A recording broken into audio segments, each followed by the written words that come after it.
도널드 트럼프 미국 대통령의 거래적 동맹관이 국제 질서를 뒤흔들고 있습니다. 미국과 이란의 무력 충돌 국면에서 드러난 접근은 분명합니다.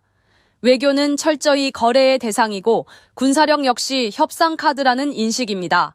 트럼프 대통령은 현지 시간 3일 스페인이 이란 공습 과정에서 자국 군기지 사용을 허용하지 않았다며 스페인과의 무역을 전면 중단하겠다고 선언했습니다. 국내 총생산의 5%까지 국방비를 늘리자는 나토 논의에 동참하지 않은 점을 문제 삼은 겁니다.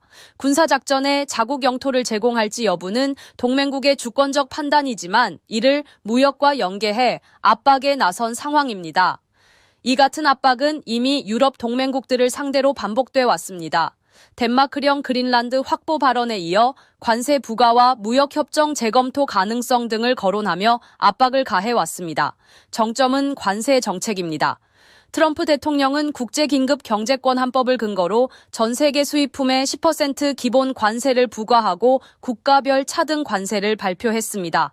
우호국도 예외는 없었습니다. EU에는 50% 관세를 거론하며 시장 개방을 압박했고 일본에는 관세 인하를 대가로 대규모 대미 투자를 이끌어냈습니다. 연방대법원이 국제긴급경제권1법을 근거로 부과한 관세는 위법하다며 제동을 걸었지만 다른 무역법 조항을 동원해 관세 공세를 이어가고 있습니다. 2차 세계대전 이후 동맹과 규범을 축으로 유지돼 온 국제질서가 거래 중심 외교 속에서 시험대에 오르고 있습니다. 뉴스토마토 윤금주입니다.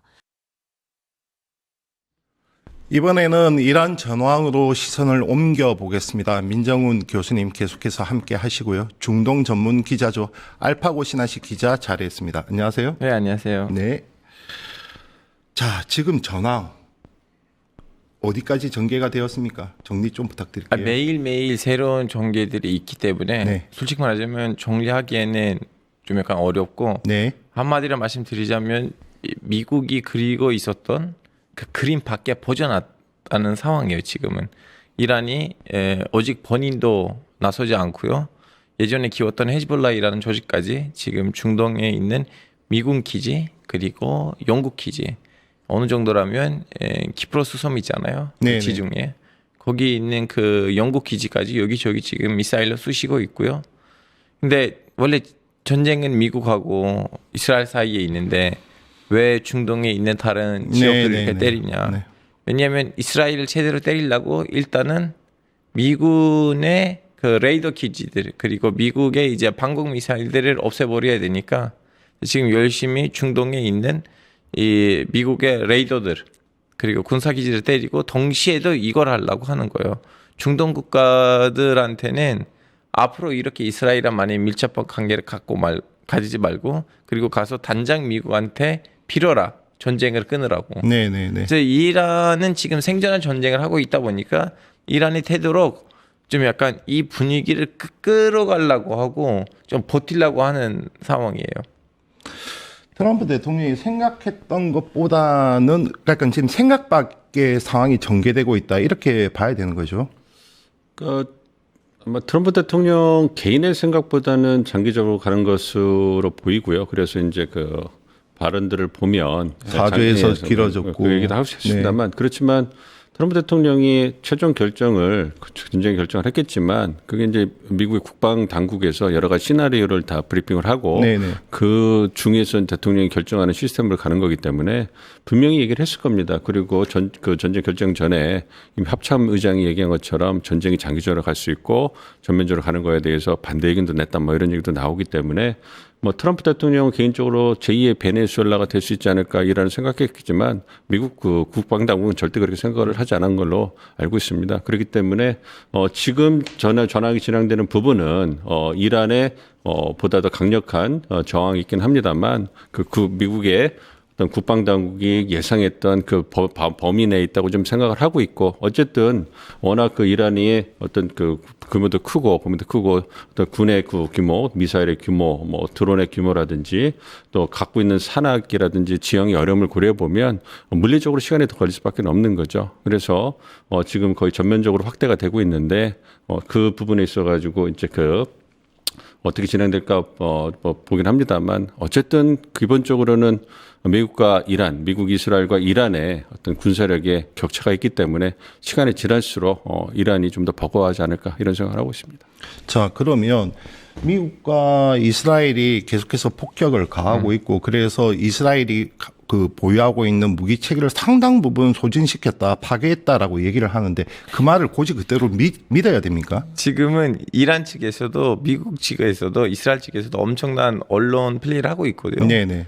이란 언론도 보면 우리는 500명 미국인을 죽였다고 하거든요. 네네. 다들 지금 뽕을 치고 있는데 우리는 다 나온 말들을 믿으면 안 되고 오히려 지금 이란이 아직 이스라엘을 제대로 안 때렸어요. 이란이 예전에 이스라엘이랑 공격을 했을 때 썼던 그 미사일들, 그 드론들을 아직 지금 이 와중에도 안 쓴 상황이에요. 네네. 일단은 중동에 있는 나라들에다가 좀 공격을 해서 좀 책임을 좀 플레이를 그 사람들한테 넘기려고 하고 충분히 이제 걸프 국가들에서 때릴 만큼 미군이 미국 기지가 없다고 판단하면 그때로부터는 이제 이스라엘 쪽으로 향할 텐데요. 이란이 우리가 잊으면 안 되는 거 뭐냐면 그냥 내일 모레 언젠가 미국하고 이스라엘 왔겠지 해서 우리는 좀 약간 드러나고 미사일 만들어서 좀 약간 보관하지 이런 나라가 아니었고 러울 전쟁 때는 열심히 러시아에다가 이제 드론을 생산해서 납품했던 회사 그 나라이다 보니까 이미 좀 약간 그 드론 공장들이 지하에 많이 있고요. 물론 언젠가 고갈됐겠죠. 이 전쟁이 오래 가면. 근데 이란이 최소 한 달 넘게 버틸 수가 있는 상황이에요. 근데 이란다 보기에는 이 전쟁이 오래 가면 오래 갈수록 이란의 지금 전략이 뭐냐면 이 전쟁을 가지고 이스라엘이 갖고 있는 목표하고 미국이 갖고 있는 목표가 다르거든요. 이스라엘이 원하는 거 뭐냐면 이란에 있는 신정체제의 붕괴예요. 네네. 근데 미국이 원하는 거 뭐냐면 신정체제 이대로 가도 돼. 중요한 거는 나랑 협력할 만한 정권만 수립이 되면 돼요. 제일 대표적인 사례는 베네수엘라입니다. 베네수엘라에서는 기존에 있었던 정권이 무너지지는 않았어요. 정권이 그대로인데 이제 인물 체인지 해가지고 미국이랑 협력하는 정부가 나왔지 제재가 그대로예요. 예전에 후가 차와지 만들었던 그 제재이거든요. 그래서 이란의 전략은 그거예요. 전쟁을 장기화시키면서 이 전쟁에 있어서 이스라엘하고 미국의 정책 목표가 다르다는 걸 가지고 둘을 좀 약간 중단할 수 있게끔 만들고 그 사이에다 골프 국가들이 미국에다가 압박을 하면서 미국을 전쟁으로부터 빠지게 만드는 거. 자, 지금 걸프 국가들에게 이제 드론 공격을 주로 하고 있는데 그렇죠. 열심히. 아직 이스라엘에 대해서는 반격을 그렇게 안 하고 있는 거죠. 어느 정도 했는데 옛날 아시다시피 6개월 전에도 전쟁 한 번 있었잖아요. 그만큼은 아직 안 했어요. 자, 그러면 그것이 이스라엘 방공망이 두려워서입니까? 아니면 마지막으로 쓸 회심의 카드, 탄도미사일, 특히 뭐 초음속 미사일 이런 것들이 남겨둬서입니까? 지난번에 이란이 이스라엘을 때릴 때 그걸 봤어요. 오직 이스라엘의 방공 미사일, 아이론돔 등등등 걔네들 때문에 우리의 미사일이 못 가는 거 아니다. 동시에도 요르단에 있는 사우디에 있는 주변 나라들에 있는 미군의 레이더들 덕분에도 우리의 미사일 안 갔다. 그러면 일단은 이스라엘 주변에 있는 나라들에 있는 이 미군 기지들을 때리고 이제 거길로부터 우리 미사일들을 막을 수 있는 그 제재들을 없애버리고 동시에도 그 아랍 국가들한테 야 빨리 미국에 가서 전쟁을 막으라고 하는 그런 압박을 주고 이제 그것도 안 됐다. 그럼 이제 열심히 이스라엘 때릴 거예요. 지난번에도 전쟁이 왜 12일 만에 끝났어요? 이란이 그때 아직 중동에 있는 미군의 그 레이더들 방공미사일이 있는데도 이스라엘의 여의도로 알리는 라마트간을 때렸거든요. 거기 있는 그 고위급 건물들을 다 여기저기 부셨어요. 우리는 그 영상만 잘 언론 안 나왔는데 이대로 가면 이스라엘 경제가 무너질 수가 있네. 왜냐면 이스라엘이 무슨 농업국가 아니잖아요. IT 기업에다가 이제 금융나라인데 그래서 미국이 막판에 와서 그 핵 기지 하나를 때리고 야 이제 싸우지 마라. 이제 멈춰. 이렇게 한 거예요. 자, 전쟁이 장기전으로 가면 지금 시간은 이란 편이다 아니면 시간은 미국 편이다 지금 각 이제 논쟁이 일고 있는데 다들 출구 전략도 생각을 해야 될 건데 전쟁이 장기화되면 될수록 누가 더 불리해지는 겁니까? 사실 미국 입장에서는 국내적으로 트럼프 대통령 입지가 약화될 거고요. 그런 부분에 부담이 있고 뭐 다들 말씀해 주신 것처럼 그럼 미국이 이란과의 전쟁에서 얻고자 하는 목표가 무엇이냐 이 부분도 불분명하잖아요. 근데 어쨌든 지금 1차 목표로 내세우고 있는 것이 이란의 핵 미사일 전력을 무력화시키는 건데 그건 어느 정도 달성을 할 거예요. 근데 체제 전복까지 갈 것이냐 그건 어렵다고 보는 거죠. 거기까지는 트럼프 대통령 입장에서는 체제 전복을 시키고 뭐 신정체를 무너뜨리면 더 이상 좋을 수가 없겠습니다만 그건 현실적으로 가능성이 희박하기 때문에 이제 그런 부분에서는 좀 지켜볼 거고요. 그래서 차기 지도자가 어떠한 스탠스를 취하느냐를 좀 볼 겁니다. 그래서 장기전을 더 끌고 갈 것인지 아니면 어떤 다른 전술을 쓸지 이건 좀 지켜봐야 될 것 같은데요. 그런 부분에서는 이제 미국은 트럼프 대통령 입장에서는 11월 중간 선거가 있고 국내 여론이 그렇게 녹록하지 않으니까 끌고 가는 건 별로 안 좋을 겁니다. 근데 이란 입장에서도 말씀해 주신 것처럼 생존을 위해서 지금 버티고 있는 거잖아요. 그래서 생존을 할 수 있을 거라고 생각합니다만 어쨌든 전쟁이 벌어지고 있는 지역은 이란하고 중동이기 때문에 이란의 어떤 상당한 타격이나 어떤 파괴는 불가피할 겁니다. 그런 걸 고려 본다면 이란 입장에서도 어떤 생존의 가능성이 있고 한다고 생각한다면 지금 뭐 물밑 접촉이 없다고 서로 부인하고 있습니다만 저는 개인적으로 물밑 접촉을 하고 있다고 생각을 해요. 네네. 출구를 찾고 있을 거라고 생각하고 있기 때문에 이란의 차기 지도자가 누가 되든 간에 극단으로 끌고 가는 것은 결국 이란에게 긍정적인 건 없기 때문에 생존 이외에는 그런 부분에서는 어떤 출구를 좀 만들려고 하지 않을까. 그래서 초반에 물량 공세를 통해서 어느 정도 출구를 마련할 수 있는 정치적 명분을 만들면 그렇다면은 또 다른 국면이 펼쳐질 가능성도 있지 않은가 보고 있습니다.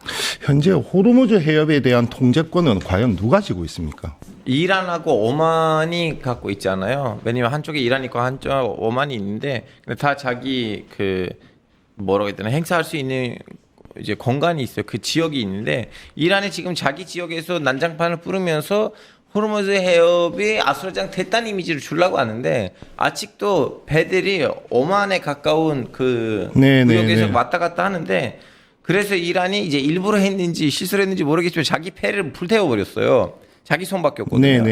그걸 보는 다른 배들이 쫄아서 거기서 못 들어가죠. 그래서 다시 이렇게 우회하고 그러려고 하는데 그래서 지금은 완전히 봉쇄됐다고 할 수가 없지만 옛날만큼은 이 교전 이전이랑 비교하면 그만큼은 원활하진 않는다. 근데 이대로 가면 봉쇄될 수도 있어요. 모르죠. 자, 하메네이 사망 이후 이제 그다음 후계자 특히 성직자가 되어야 되죠. 이란의 이제 특성상 최고 지도자 같은 경우. 그런데 지금 차나 모주타바가 선출되었다 아니다 선출된다 뭐 이런 소식들이 들리고 있는데 모주타바가 과연 어떤 인물입니까? 무스타파 하마네이는 사실은 6년 7년 전부터는 서양 언론에서 자기 지도자는 무스타파 하마네이다 이런 식으로 기사들 많이 나왔고 근데 오히려 나는 왜 서양 언론이 이란 국내에 있는 상황을 보도하는지 모르겠지만 근데 똑같은 시기로부터도 이란에서는 숙전이 시작됐어요.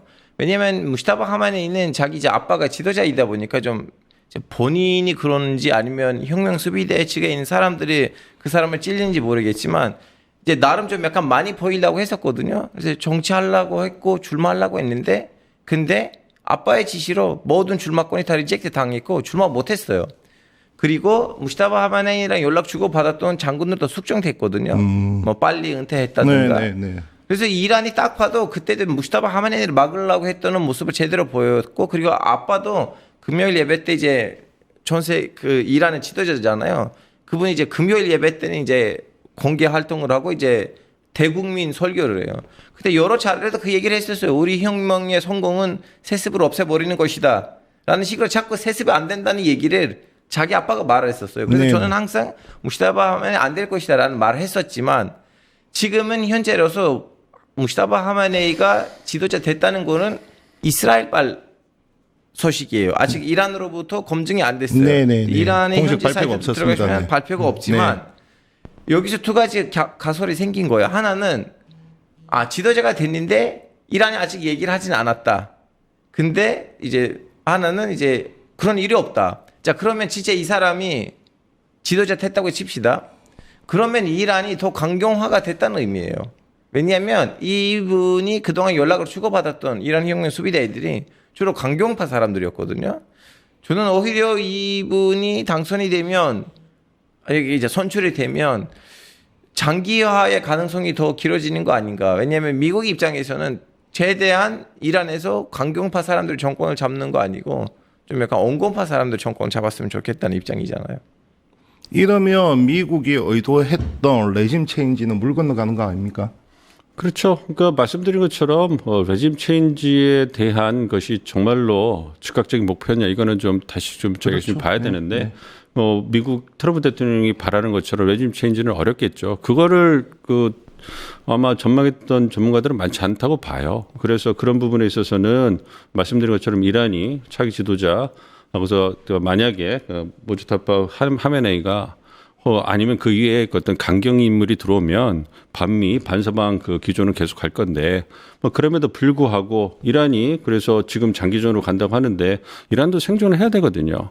그러니까 그다음에 그 전쟁 이후를 갖다가 고려를 해야 되지 않습니까 지도자가 네네. 언제까지 그 전쟁을 하고 말씀드린 것처럼 이란 내에서 전쟁이 일어나고 있기 때문에 미국이 타격을 받아 정치적 타격을 받는 거 경제적 타격을 받는 건데 장기전이 되고 호르무즈 해협을 갖다가 봉쇄하고 기뢰를 설치하고 이러면 이란은 전쟁에서는 또 버틸 수 있을지 모르겠지만 그 이후에는 전 세계를 적으로 돌리는 거예요. 그럼 이란 국민도 살아야 되고 국가가 운영돼야 될 거 아니겠습니까? 그런 측면에서는 어떤 타협의 가능성도 배제할 수 없다. 반미 강경 지도자가 들어오더라도 국가의 미래를 위해서 그런 부분에서는 타협할 가능성이 있다. 그런 부분이 있기 때문에 좀 지켜봐야 될 것 같습니다. 그렇지만 체제 전복이나 어떤 레짐 체인지 이런 가능성은 갈수록 희박해진다. 그렇게 생각하고 있습니다. 미국이 출구 전략을 만약에 생각한다면 이스라엘이 적극적으로 말리지 않겠습니까? 네. 이스라엘은 오히려 이번 기회에 이란을 끝장내겠다 이런 태도 아닌가요? 예. 그런 상황에 이미 질문 안에 답변이 있었어요. 네. 왜냐하면 미국이 그동안 전쟁을 했을 때 전략 없었던 일들이 벌어졌어요. 보통 미국은 이제 민주주의 국가이다 보니까 국방부는 단독적으로 뭘 하진 않거든요. 대통령이 시키면 하는 거고 거기에다가 이제 딴지를 걸지는 않지만 이번에 처음으로 국방부가 내부적으로 정보를 센 거예요. 우리 지금 아직 준비 안 됐다. 우리는 이 전쟁에 대해서 허위적이지 않다. 시간 아직 부족하다. 이런 식으로 자꾸 국방부 폭로 기사들이 미국 언론에 나왔어요. 딱 봐도 국방부 이걸 하고 싶지는 않았다는 거예요. 국방부 이거 왜 하고 싶지는 않았을 거예요. 그 중에 하나도 줄구 전략이 없는 채 들어간 거예요. 그래서 지금은 완전히 동작 밖에 나와버린 건데 저는 이 전쟁의 미래에 대해서 전망에 대해서 누가 뭘 말해도 그냥 어떻게 전망하십니까? 예? 없어요. 전망이 없어요. 그냥 지켜봐야 돼요. 왜냐면 제스에서는 지금 웬만한큼 말들이 다 움직이고 있어요. 지금 쿠르드 민병대가 투입된다는 소식들이 있잖아요. 네. 우리는 앞으로 이렇게 예상치 않았던 소식들이 많이 듣게 될 거예요. 그러면 전면전은 아니더라도 계속해서 장기화될 수밖에 없는 상황 이렇게 봐야 됩니까? 너무 걱정이 커서 그렇습니다. 그러니까 장기전으로 가는 부분, 그러니까 전쟁이 지금 같은 전면전의 양상이 얼마나 지속될 거냐, 이거는 길게는 못 간다고 개인적으로 생각을 합니다만, 말씀해 주신 다양한 변수들이 돌고 있기 때문에 어떤 다른 분쟁의 형태로 지속이 되면서 이제 이란이 계속 미국과 이스라엘 중동 국가들을 괴롭힐 수 있겠죠. 그렇지만 트럼프 대통령 미국이 만약에 장기전을 가는 부분에서 이제 빠져야 된다고 생각한다면 이스라엘과 의견 충돌이 날 거예요. 네네. 과거에도 그렇고 그러면 이제 트럼프 대통령이 불편함을 호소하면서 벌써 불편함을 호소하잖아요. 왜냐하면 이스라엘의 어떤 설득과 압박에 의해서 전쟁을 지금 결정한 거다.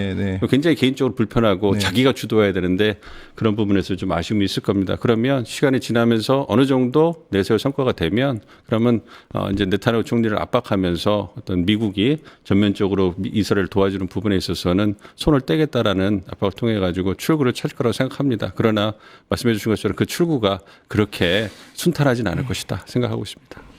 네, 지금까지 이란 전황도 살펴봤습니다. 민정훈 국립외교연 교수 그리고 알파고 신하씨 기자였습니다. 감사합니다. 네, 감사합니다.